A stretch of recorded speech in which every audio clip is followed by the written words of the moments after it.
Questions about the future of the Jax Beach Adventure Landing property. A lot of you still have questions tonight. That's right. So this is after the amusement park announced its abrupt closure just this week.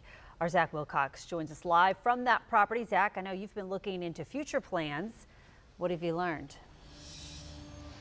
Yeah, Heather, it's strange to see the wave pool with no waves behind me here, no water pumping at the water park, especially after such a busy weekend this past weekend here going into Columbus Day 2.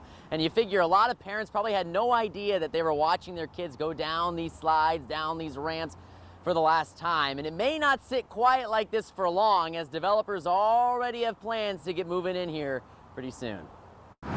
Usually people tell me they're vacation here. My first question is why? Mindbender Escape Rooms owner Roger Baldwin says tourists looking for something to do are a frequent customer at his business. Over the years, he's formed a symbiotic relationship of sorts with Adventure Landing right next door. We tried to work together with them. I would send people to them, they'd send people to me. So it was a pretty good relationship we had. Baldwin's relationship ended when Adventure Landing announced it was closing its doors this week after 30 years. You know, I'm like everybody else. I've been hearing for years that, you know, it was closing, it was closing, it was closing. And, you know, I guess they finally closed it, so.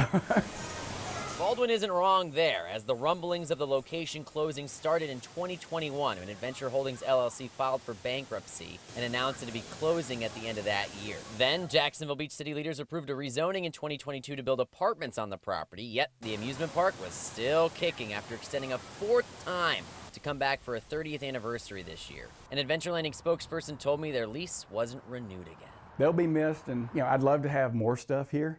I mean, it's a great place. It's, you know, it's close to the city, it's close to the ocean. What else could you ask for? A representative for the Jax Beach-based development company Travado said they, quote, anticipate that construction of a first-in-class market-rate apartment community will begin in Jacksonville Beach in the first quarter of 2026. That rep pointed out it's the same plan previously voted on and has all been approved in permitting.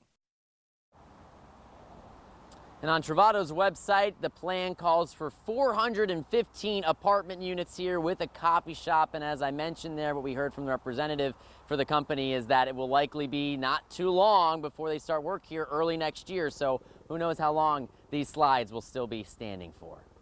In Jacksonville Beach, Zach Wilcox, First Coast News, on your side.